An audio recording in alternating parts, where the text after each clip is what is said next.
All right, I think we'll get started now. So hi, everyone. Welcome to our webinar, Going Electric, How EVs Are Transforming Calgary's Municipal Vehicle Fleet. My name is Calvin Lechelt, and I'm a program manager with Alberta Municipalities and the Municipal Climate Change Action Centre. I will be the host for today's webinar and would like to thank all of you for joining us today. Please note that we will be recording this webinar and it will be available on our YouTube channel next week. So please ensure you are muted and enter all questions into the Q&A box to be addressed at the end of our presentations.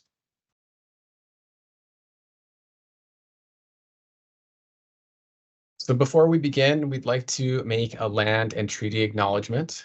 This presentation is being delivered from both Treaty 6 and Treaty 7 territory.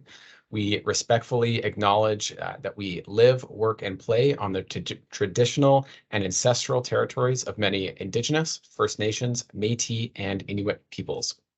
We recognize that what we call Alberta is the traditional and ancestral territory of many peoples presently subject to Treaties 4, 6, 7, 8, 10, and the 6 regions of the Métis Nation of Alberta.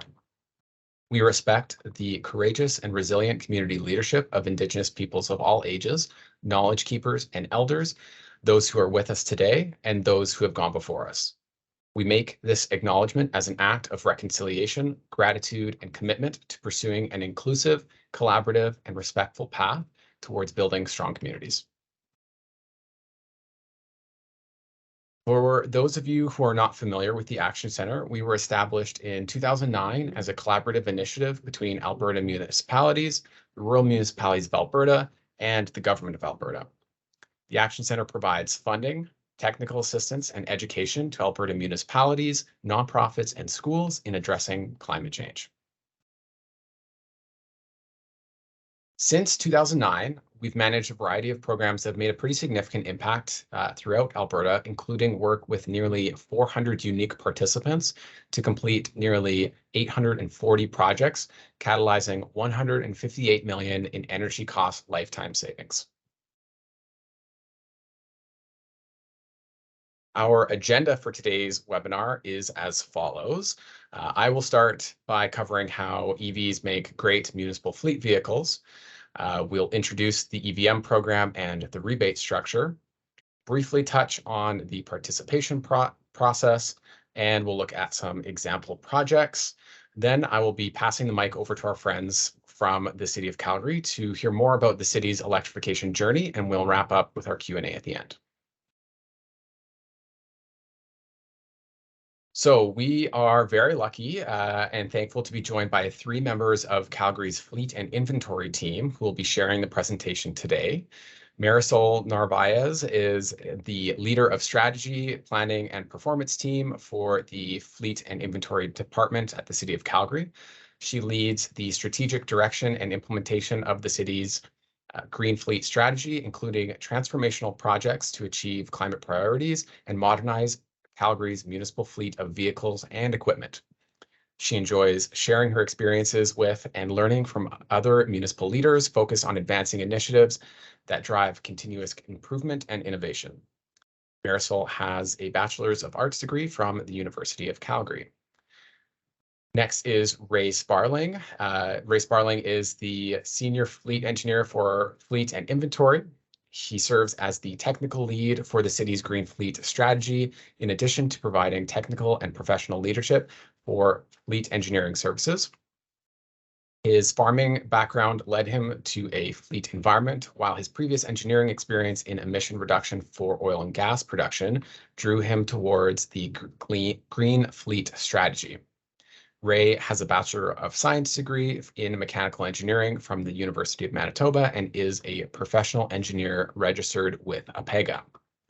And finally, Tushar Tharasamy is a business support specialist for fleet and inventory. He is working on the installation of fleet-specific charging stations across the corporation, in addition to supporting the city's internal car sharing program.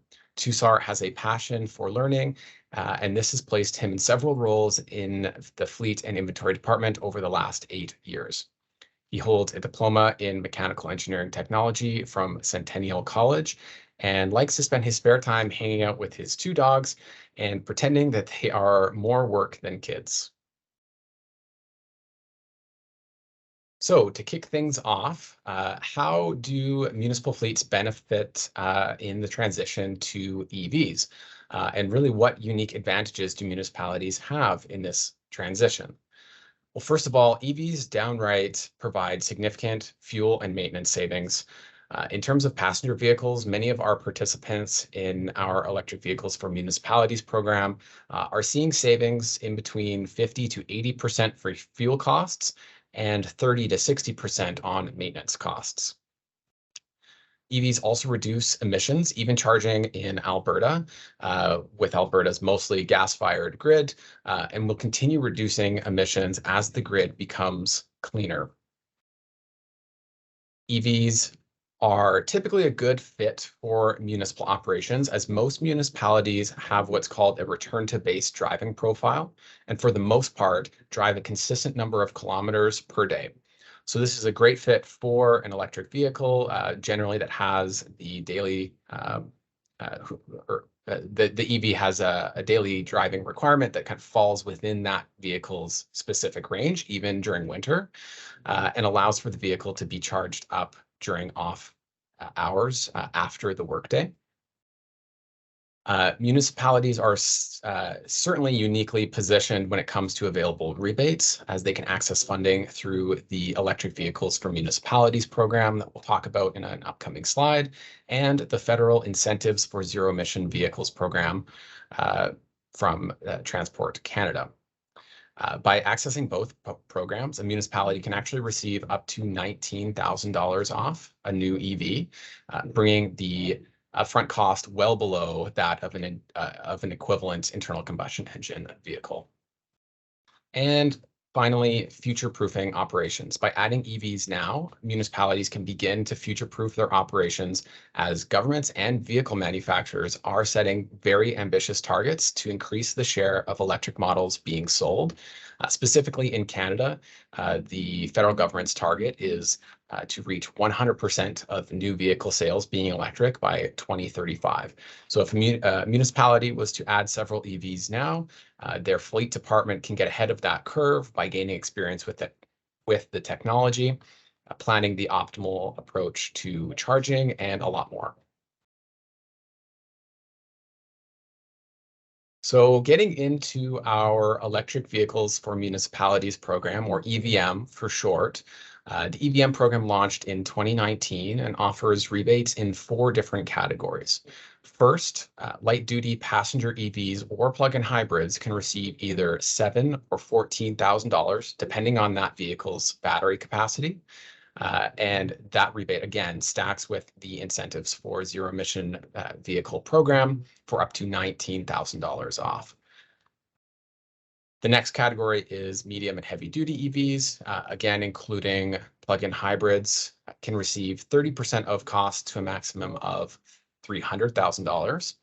And non-road EVs, like the Polaris Ranger in the photo there, can receive 30% to a maximum of $50,000.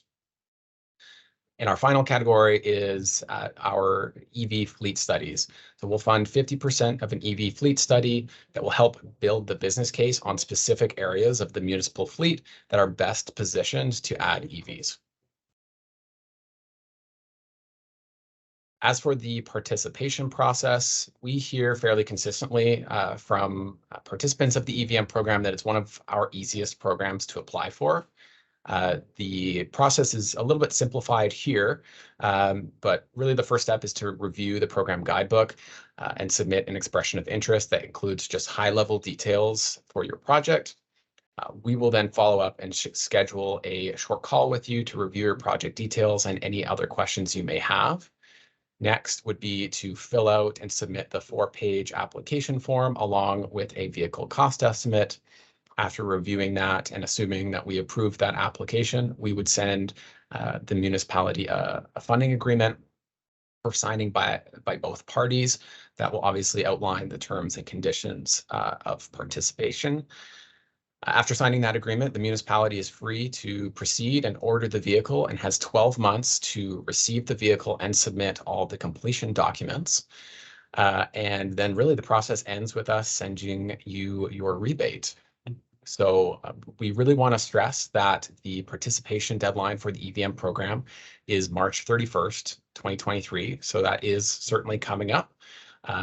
And specifically funding agreements need to be signed by that date. So be sure, if you're interested in this program, to reach out to us and have plan accordingly, really, so that your application can be submitted by mid-March.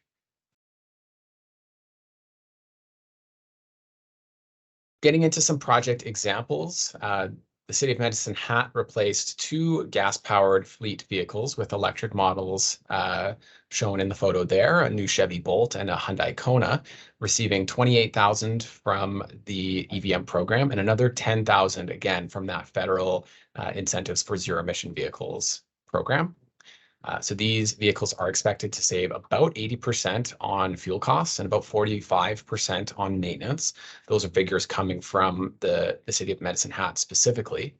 And one thing I really like about this project is that the Hyundai Kona EV on the right is actually used for photo radar and doesn't idle when in use, and obviously is not eliminating, or that really eliminates the fuel waste for that vehicle. So the savings might actually be a bit higher just because of the use case. A bit more of a recent project, the County of St. Paul recently bought 2 electric golf carts shown here for use at their municipal campsite with a 30% rebate of $7,740 from the program. Something that's really unique about this project is that each golf cart actually has a 200-watt solar module on the roof that will help to trickle charge the battery throughout the day. So just extending the range of that vehicle.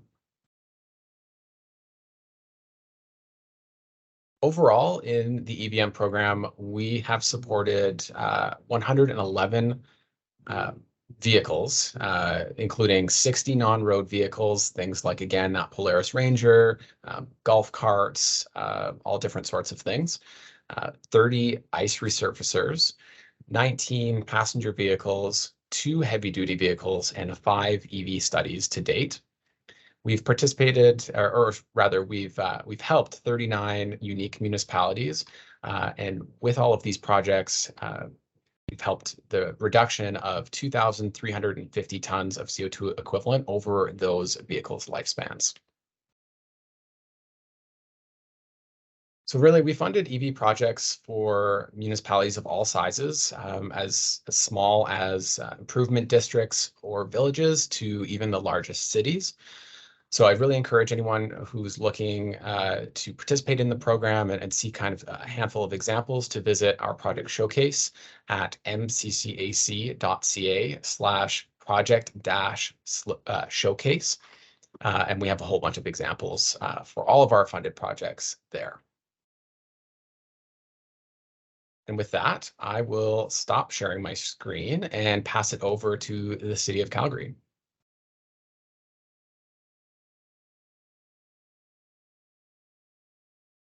Hello, everyone.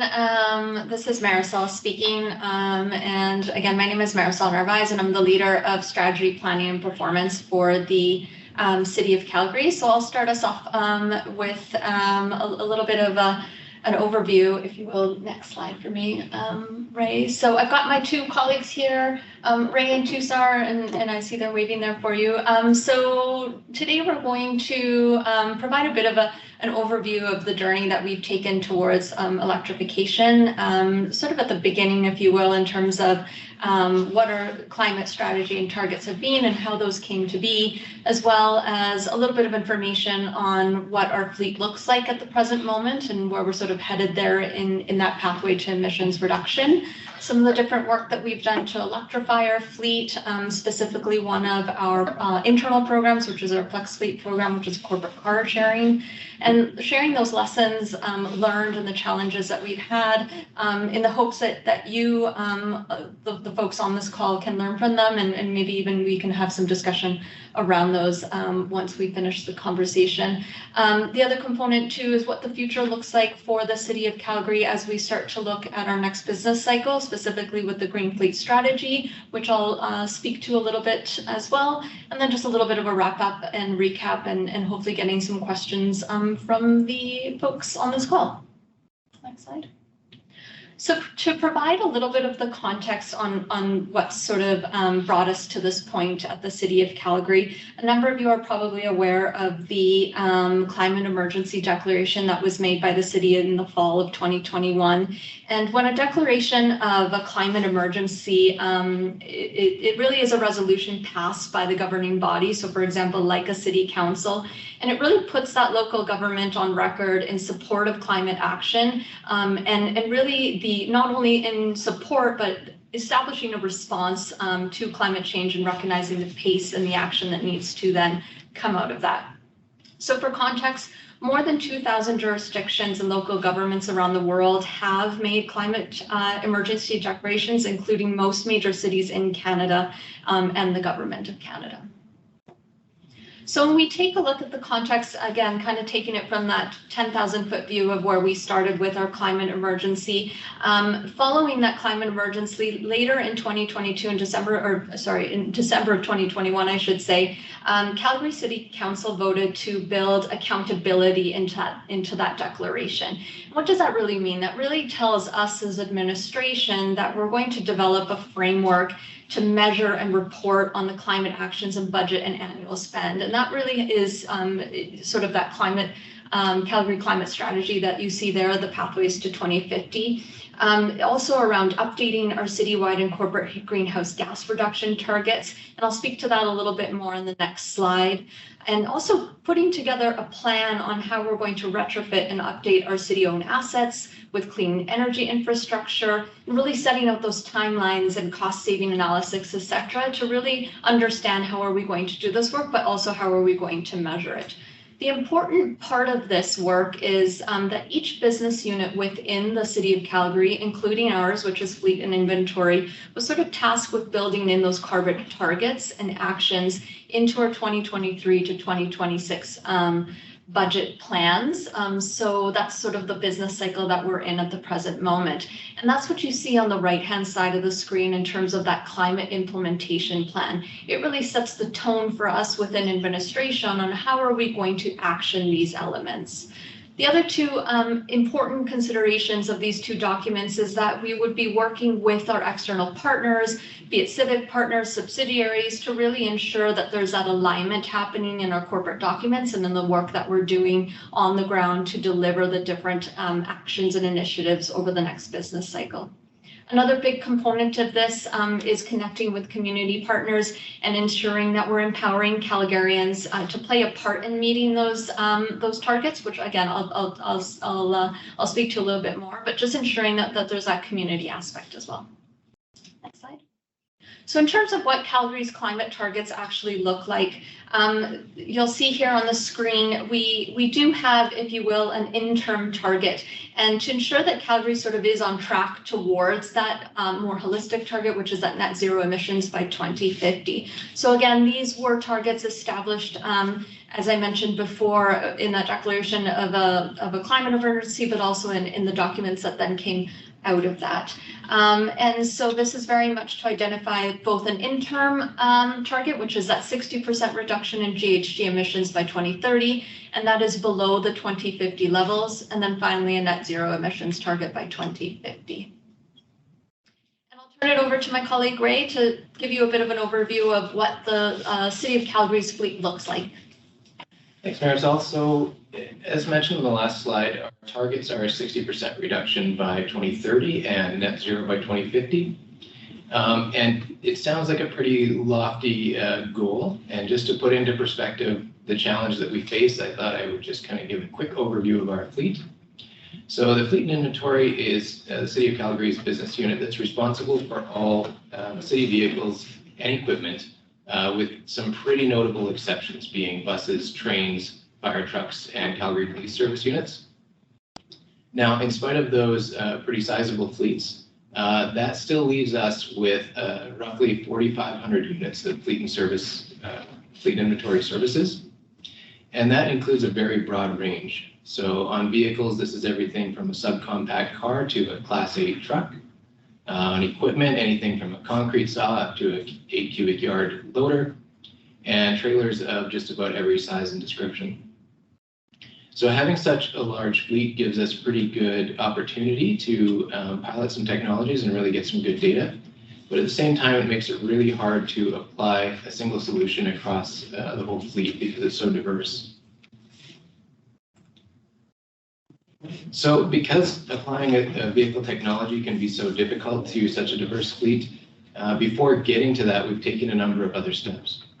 So the first one that's been happening for a long time in our fleet, several years, is fleet reduction. And when I say fleet reduction, I mean literally just looking at the underutilized units in your fleet and determining if you need them and if they can be shared with other units, or if it's a seasonal application, if there's a way to multi-purpose that unit so it can be used year-round. Those don't make a huge contribution to your emission reduction alone, but it just makes for a much more efficient fleet. And one of the programs that we've done in that vein is the Flex Fleet program that Tushar will present on shortly. Next step was right sizing. So right sizing is really just picking the right unit for the job. So a perfect example might be a foreman driving a 3/4 ton pickup. They've been driving it for years. It's time for replacement. And when you ask them what they're using it for, maybe they can get the same job done with a compact SUV. That simple change can mean going from a 6-liter V8 down to a 2-liter 4-cylinder, and that makes a significant reduction in their emissions. And that's an ongoing process. So anytime a unit's up for replacement, it's a review of that application and what really is a good fit for it. The next step was driver behavior, and this one's a little bit harder to track, but we've got kind of a few different approaches to this. One has been on just training. So we actually have a training course through our training compliance group on green driving behavior, which also serves to keep the drivers more safe. And we've also launched a pretty significant idle reduction campaign. And we use telemetry on our units to monitor how much they're idling and report back to the using groups. And by doing this, we can understand what units need to idle and if there are maybe any technologies we can apply to help them reduce that. Or in other cases, it's just a matter of educating them on best techniques and they can reduce that idling. And we've seen a pretty significant emission reduction from that. So with all of those applied, and that's kind of part of our operational behavior now, we get to the point where in order to reduce our emissions further, we have to start looking at different vehicle technologies. And again, we have a very diverse fleet, so applying one is not an option. So this presentation is really focused on electrification, but it's certainly not the only avenue we're looking at. We're also doing quite a bit with alternative fuels, different accessories that can help to reduce idling and things like that. So, but we'll focus on electrification for today. Some of the actions we've taken so far in electrification.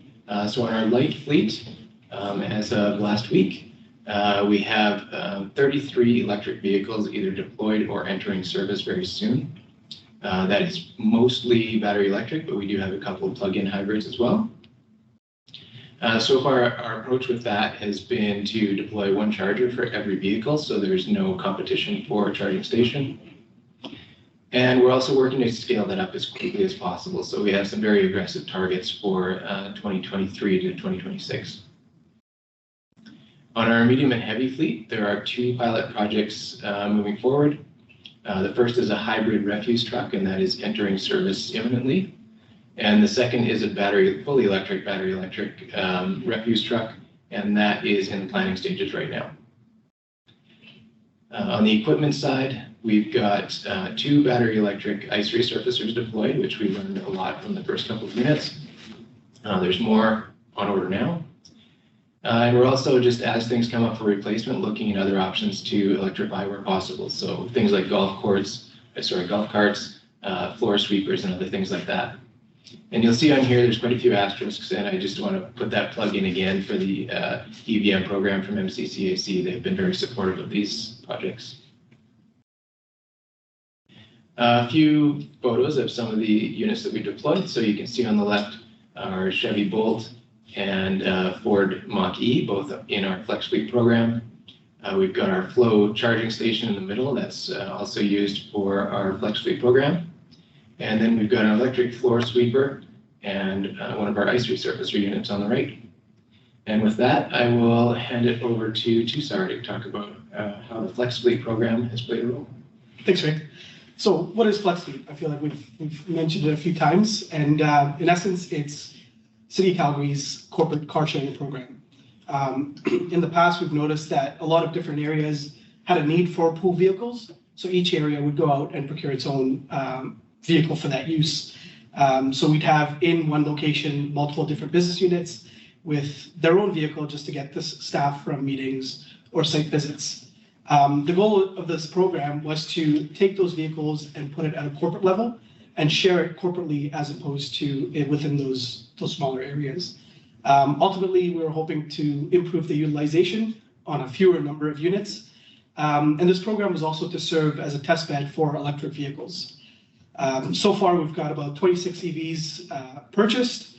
And again, as some of you may be familiar with, supply chain challenges have only gotten us 6 in service as of last year. And I think we have 14 in service as of today. As Ray had mentioned, most of our EVs have a one-to-one relationship with level 2 charging stations. So there's never any competition for charging. This was also very easy to electrify just because of how these fleet vehicles were used. They're often non-critical in usage, so getting to a meeting site or, again, a site visit, very low distances traveled. A trip, in most cases, was 100 kilometers or less. And again, each vehicle, because it was a return to base model, had a consistent parking location. What Flex Fleet also allowed us to do was distribute these vehicles, or these electric vehicles, across the city, as opposed to trying to solve the logistical issues of parking 10 to 20 electric vehicles at one site and figuring out power requirements. So what we've learned by implementing Flex Fleet and having electric vehicles in this fleet is that range anxiety is still quite a thing. You have to keep in mind, not a lot of our operators and not a lot of people in general have gotten their hands on an EV. For those of you that are in fleet environments, it may be something that you've had the chance to touch, experience, but otherwise it's still very much a strange and different thing. So people are still concerned about, hey, will I have enough juice to get me to where I need to and back? Not only that, there's still the question of what does a battery performance look like over the life cycle of a unit. When you do buy one right off the hop, you might be able to get 300 kilometers, but what does that look like in year 6, 7, or even past that manufacturer warranty? Coupled with some unknowns around cold weather performance, it just makes that range anxiety piece even more tough to manage. The other thing we've noticed is payload reduction. Again, as well with cold weather, we now have to deal with what does a range look like with added payload, with cold weather, and then again with a unit having been in service for 3 to 4 years. One of the other things we've had to kind of look at is the data and how the vehicles are used.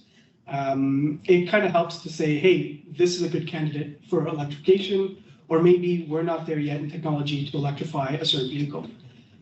So if you don't have telematics as part of your fleet, this is something that I think is very crucial, and it'll help make those better decisions in the future.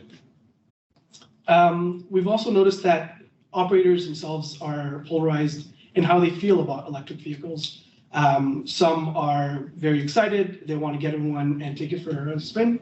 Others are, again, skeptical about, hey, will it get me to site? Will I be cold when I get to site? And things like that. We're still finding that our costs of ownership are still very low. We're not seeing any sudden maintenance costs come up. And lastly, we're still seeing quite a bit of supply chain issues, as we only have about 14 in the fleet from about 30 ordered. So that takes care of the electric vehicle side. The even more challenging piece to all of this is the infrastructure required to power these vehicles. We've learned quite a bit by doing small scale deployments at sites. It kind of helps us understand what to look out for at other deployments, but it's quite different. There are quite a few different things to look out for when you're doing 2 to 8 chargers while you're doing maybe 50 to 100 chargers. So although small deployments kind of give you an idea of what to look out for, that larger deployment is quite the beast to look out for.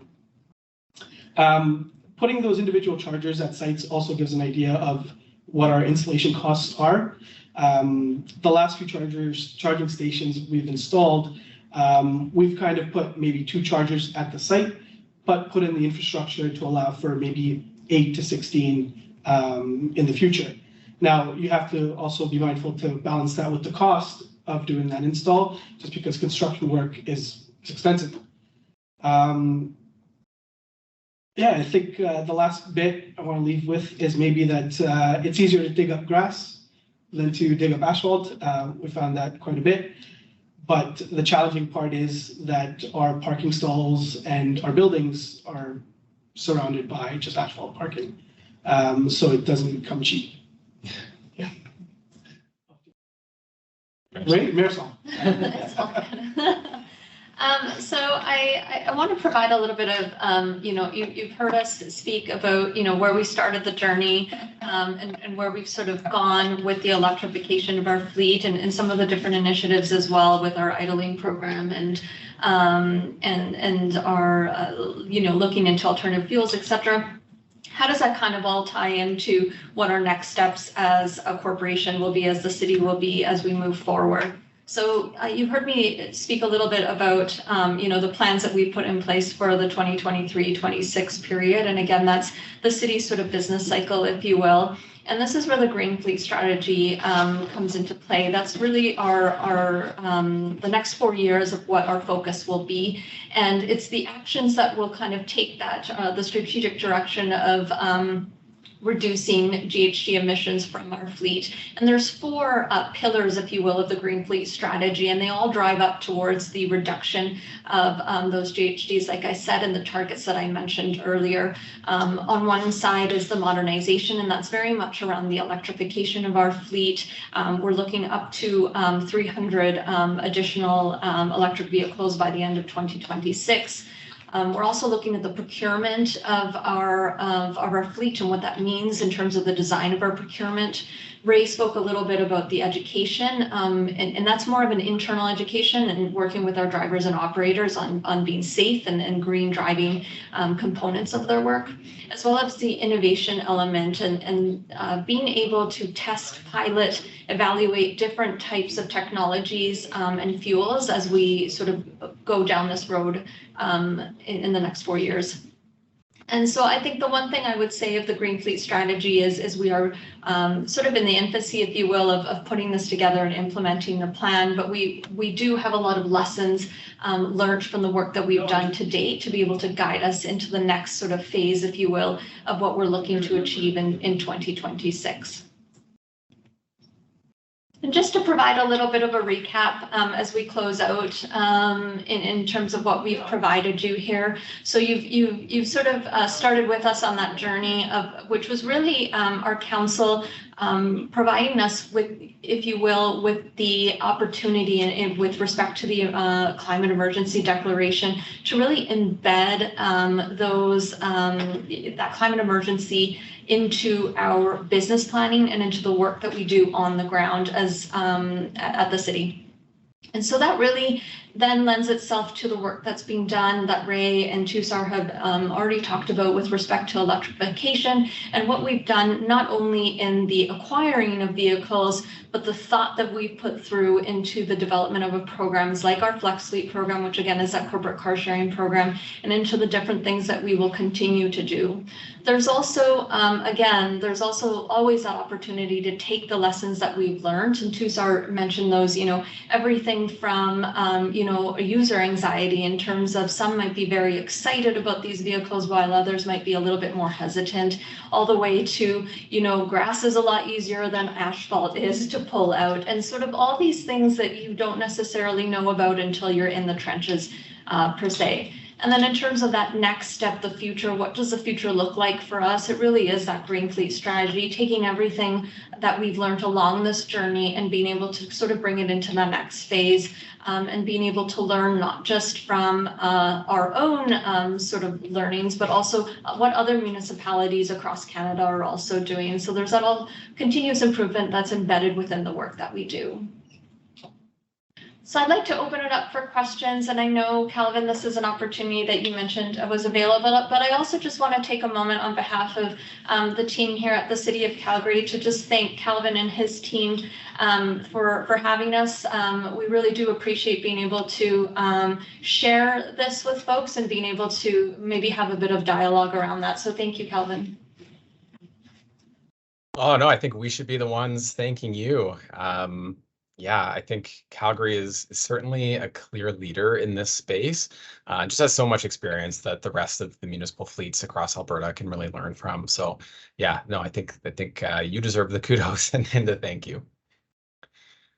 Awesome. Well, I think we'll jump into questions. It's a little bit light right now, so I have a couple questions myself in my back pocket that will bridge the gap. But yeah, maybe we start with the question from Joseph around kind of the carbon intensity of the grid. So Joseph writes, Alberta continues to use coal to generate electricity.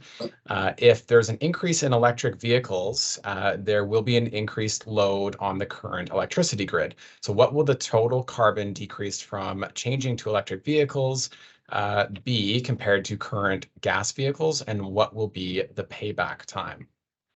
I'm happy to take a crack at it after you folks.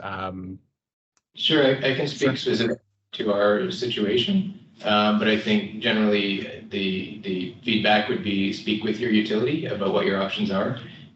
In the case of the City of Calgary, our agreement is to purchase renewable electricity. So that really helps our kind of carbon payback period, if you will, because it gives a really good case where we're not really contributing emissions after the purchase of the vehicle, basically. So definitely check with your local utility to see what they're doing for renewable electricity or what their source is. And yeah, I think if they get the demand, they'll respond. But Calvin, you may have some more insight on that. Yeah, well, I guess just to clarify, I actually looked this morning, and coal was only making up about 7% of the electricity generated. That was specifically in one moment of time, but definitely we've seen pretty remarkable shift in cleaning up the Alberta grid, moving over to natural gas, and even a lot of the time wind is even outperforming coal. But I think the root of the question is if everyone moved to EVs, obviously we need to generate a lot more electricity, and would the requirement to generate more electricity end up negating the benefits of shifting to EVs? And I get where that question is coming from, but like I even mentioned in my presentation, even in Alberta right now, EVs are still saving emissions. It's I see on average it's about 60% less emissions with, and that's using old emission factors from when we had a lot more coal on the system. So it certainly will be a transition, but it's kind of taking energy use in one area, say fuel use for vehicles, and moving it on to a different area. So certainly there's going to be a lot more generation needed, but that will still certainly reduce emissions just down to really because EVs are just significantly more efficient than an internal combustion engine vehicle. As for the payback time, you might want to just do a quick Google search for a report from the Pembina Institute. They actually did a bit of an analysis looking at the life cycle emissions from actually building your internal combustion engine vehicle and sourcing all those materials, and then building your EV, sourcing all those materials again. EVs are a little bit more carbon intensive in building them, just due to the mining activity that needs to take place.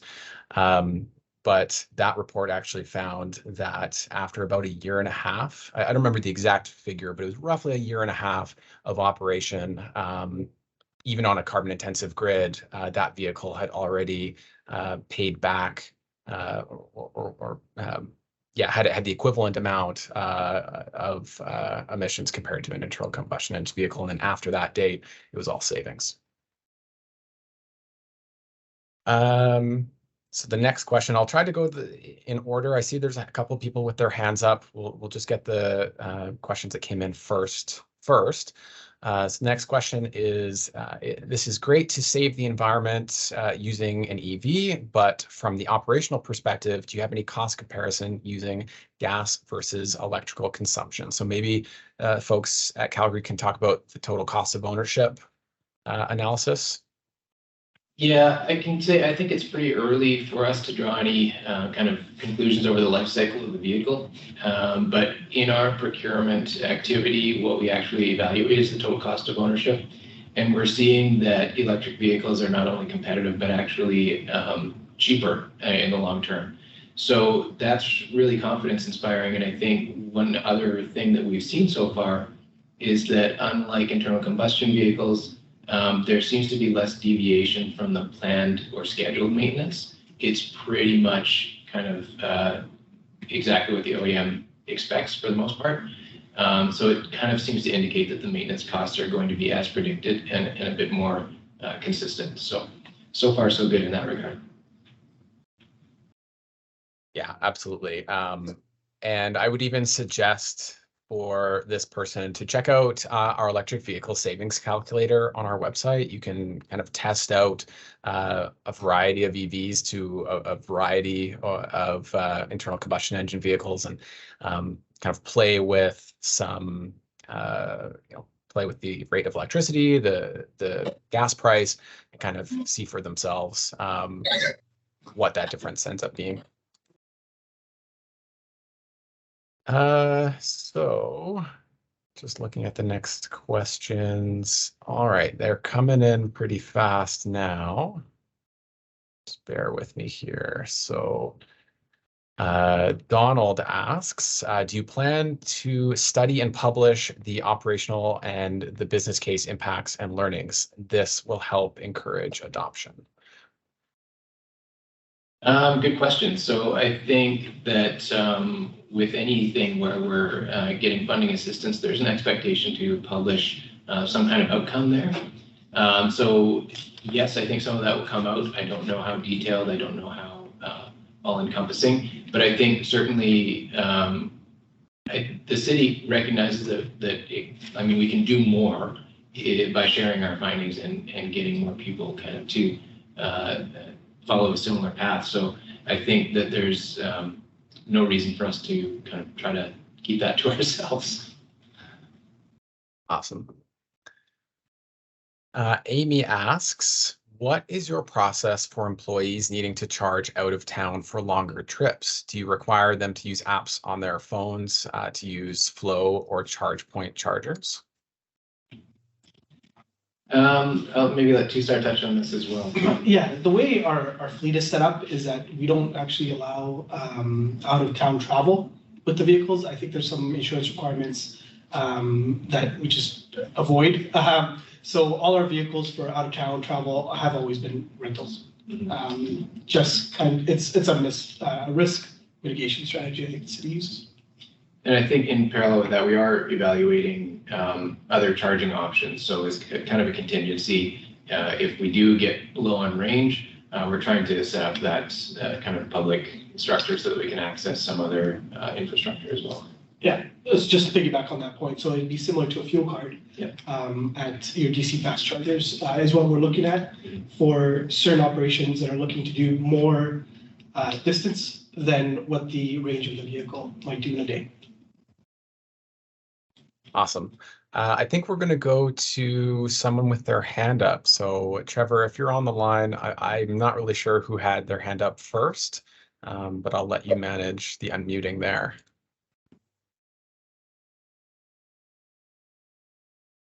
Oh, you can pick someone. Oh, okay. I think, at least on my screen, I think it was Tim here. Tim, I apologize, I can't see your last name. Let me just unmute you.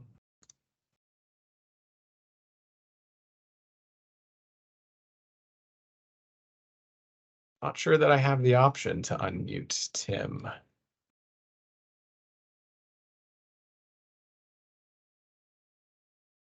Okay, well, we will.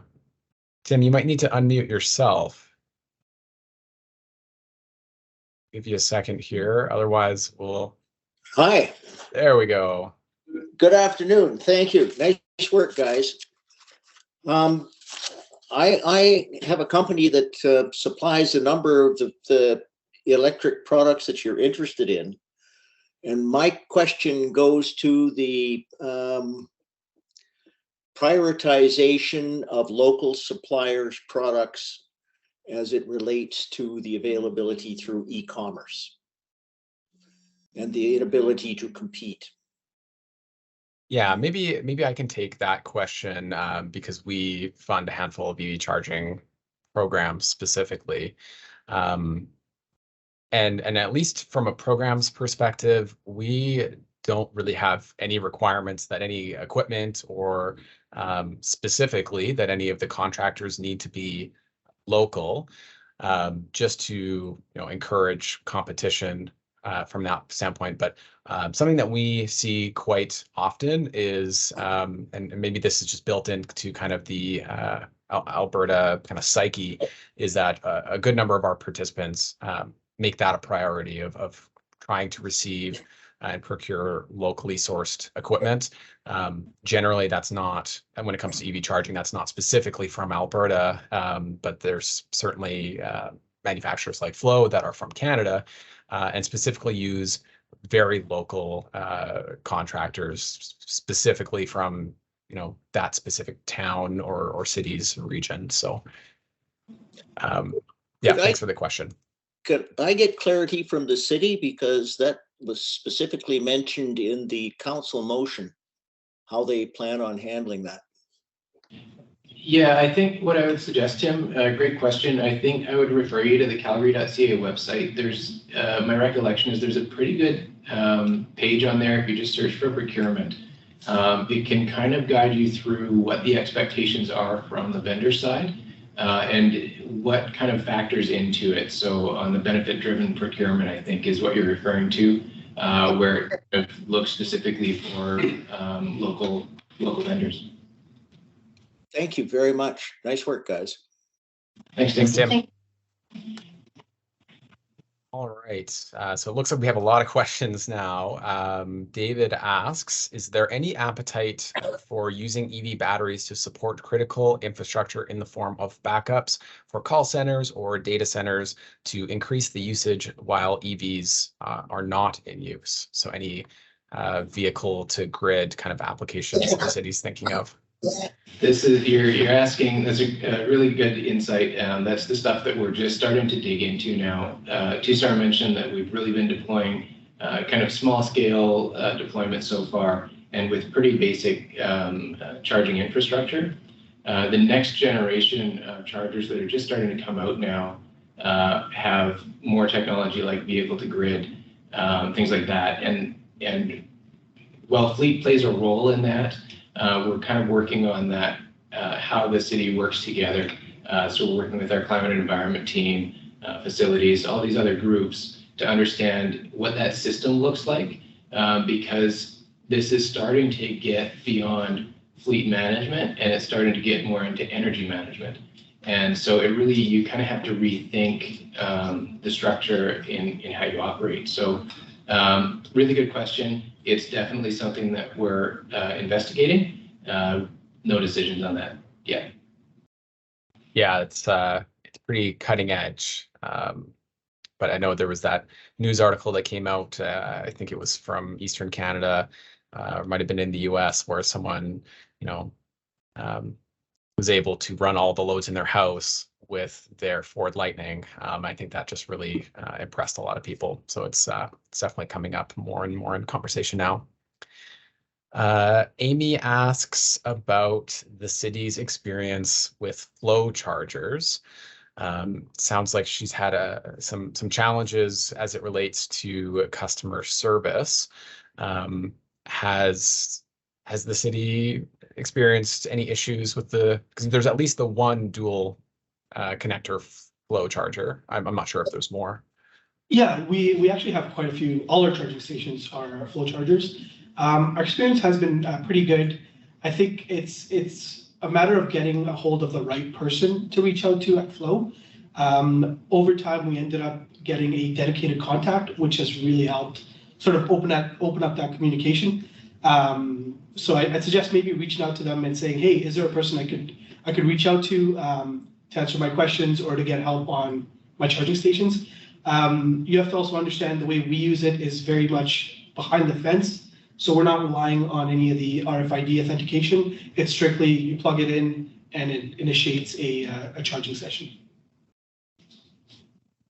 Awesome. Okay, Donald has another question. Are you planning to purchase a variety of types of vehicles as they become available, from smaller vehicles to trucks? So yeah, really good, and that's something that it's with a fleet this large, it's a constant replacement process for our fleet. We just have a dedicated group that's looking at acquiring new vehicles and replacing our old ones. So that's always on the table. We're always looking at what's on the market, and so yeah, as those become available, we're definitely keeping our options open. As mentioned earlier as well, especially in our medium and heavy fleet, although we are piloting some electric trucks there, we're not sure which direction that's going to go yet. So it's a pretty expensive, a lot of infrastructure on the heavy fleet side. So we're definitely investigating things like alternative fuels as well. Awesome. Michael has a question for me. I'm not sure I fully understand your question, Michael. So you can I think maybe just reach out to me, send me an email. I'll send you my my email address there. Michael actually has his hand up. Oh, he does? Okay. Maybe you can clarify for me then. Yeah. Hi, Calvin. This question's for you. We were just wondering, you had mentioned different municipalities had done reports before adopting electrical vehicles into their fleet. Are these reports shareable, or does the MCACC have like a comparative study they've done or are working on? This is something Leduc might be interested in. I'm with City of Leduc to expand our fleet. Yeah, it's so the metrics that I was referencing a lot of the time is kind of mostly internal, based on a set of assumptions that we have. In some cases, some of the municipalities have done a little bit of that work themselves and share what they're expecting with us. So it's not so much a shareable report at this point. But again, maybe I can plug our EV savings calculator as another avenue to do that. Again, it's not a specific report, obviously, but would at least point you in the right direction in terms of costs. There may also be some municipalities who have completed EV feasibility studies, who might be open to sharing that with you. So if you reach out, I can try to get you in contact with some of those folks. Okay, thank you so much. And from our end, that is something that would be of interest. I'll put that seed in your head and you can do with it what you want. But thank you so much. Yeah, appreciate it.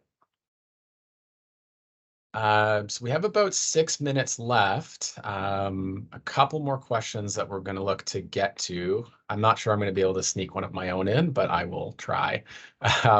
So So Amy asks to the city, are you incorporating battery end of life into your procurement of EVs, or do you have a specific plan for that?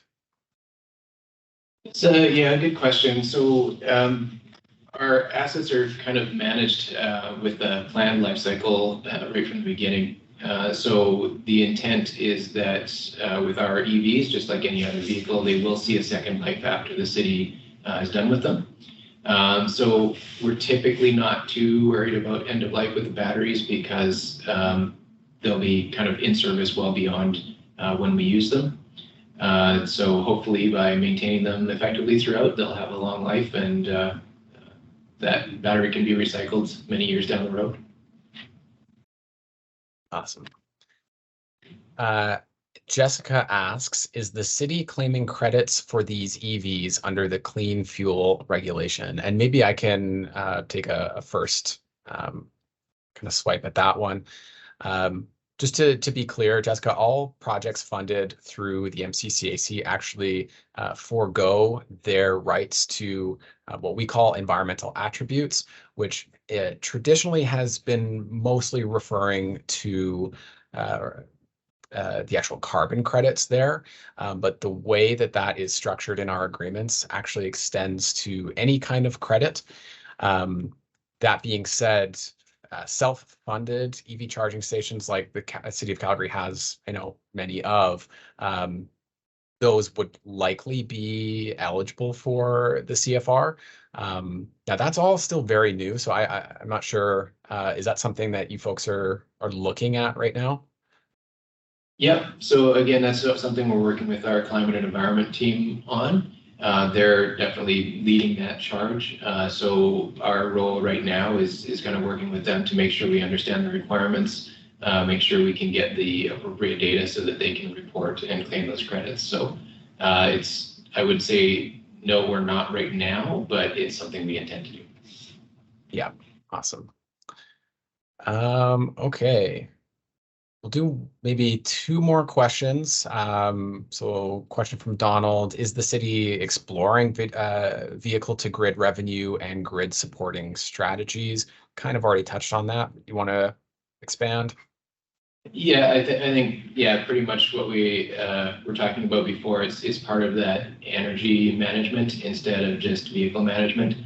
So there's a lot of pieces to that puzzle. And climate and environment, again, is likely going to be leading that charge. So we'll follow their lead on that, but it's certainly something we're in our minds as we look at the next kind of technology that we purchase. Right. Okay, maybe I'll try to squeeze in one of my questions here. So I think you folks mentioned it in your presentation, supply chains are constrained. It can be difficult to actually receive those vehicles just because, there's so much demand and such little supply. So does the city have any maybe procurement tips or tricks that they could share with the audience that, they've had a little bit more success in terms of getting orders filled, or is it really just kind of an economies of scale type question with, obviously the City of Calgary being quite a large organization? I wish we could give a really good answer to either one of those. I think even on the economies of scale, the City of Calgary isn't a big enough purchaser compared to, really large fleets in the US, for instance. So we're in the same boat where we're just really struggling to get vehicles in. But if anyone else has tips and tricks, we're happy to take them. Yeah, it seems like a struggle across the board. So yeah, hopefully we can figure out some of the supply here. Okay, we'll go with our last question with Chris. He's been very patient. Chris, go ahead and unmute. Hey, thanks very much. My audio okay? Yeah, we can hear you. Okay. Kudos to the program that you are funding here. I feel that those funds that are supporting this initiative are coming from the federal government. And then kudos to the city for evaluating the use cases for vehicles and looking at changing. So lots of great work going on here. I'm looking at, I've got a couple questions from a different perspective. One is, it sounds like there's a deadline for applications for funding for this program coming up in March. Is the City of Calgary maximizing every dollar grant available from the federal government through this program. The second part is last November, I know we're regarding this thing as a climate action, but really the declaration was a climate emergency. And in the climate emergency, it does talk about billions of dollars worth of damage from climate change happening. And I look at the approach that's being spoken about, and I'm thinking about 80% of the discussion today was more about administrating your fleet. And I felt that this discussion was going to be more about electrifying your fleet. So, you know, car sharing, do you need your car? I would have felt the City of Calgary would have been under those type of constraints already over multiple years and had an understanding how the fleet works. Appreciating you have to overlay that with the thought of now electrification. But at the end of the day here, I think also it goes to the opportunity here at the city level is to battle test electric fleet in the City of Calgary, so those learnings can be passed to other fleet operators within the City of Calgary. And with that knowledge and that experience, other fleet operators can say, I can make that choice. For me as a citizen of Calgary, the bottom line here is, if you can make this cheap, if you can make this fleet operate at a lower cost and save taxpayers money, that should be the primary move forward. And I think you're on the pathway that way. But as a climate emergency, it seems to be could move a little bit quicker.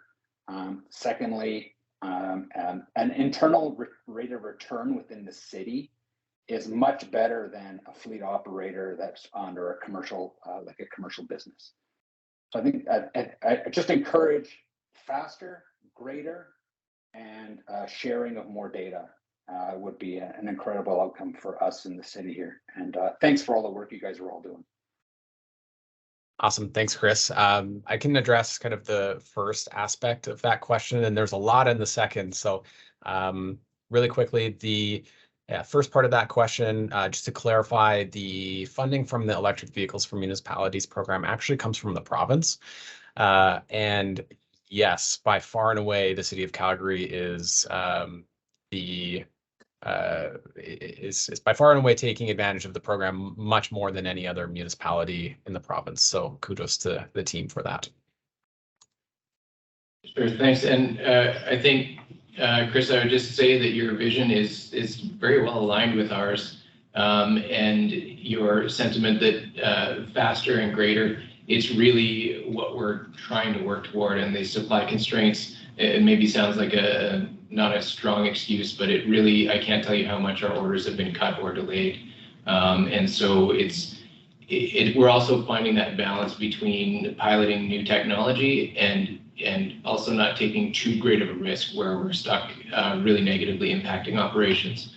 So we're kind of at that critical mass now where we've got enough experience that we can really start growing as soon as we can start getting more units in. So it's that challenge right now. But and yeah, certainly your idea of sharing locally, that's something we love to do. We'll continue to do that, and I think we just want to make sure we have good data. But as soon as we do, we'll be you'll see us at local events and things like that for sure. Awesome. Well, I think that's all for questions. Apologies for going 3 minutes over the hour. Again, I just want to extend a huge thank you to the three of you. This has been a great discussion, great presentation, and I hope that a lot of the participants have learned a little bit more about EVs and certainly what Calgary is doing to be able to replicate a lot of that in their own municipalities. So thank you again. And like I mentioned off the top, the recording for this webinar will be available in about a week or so on our YouTube page. So if you want to go back and review any of that, it's going to be there. Thanks, everyone. Thank you. Thank you. Thank you.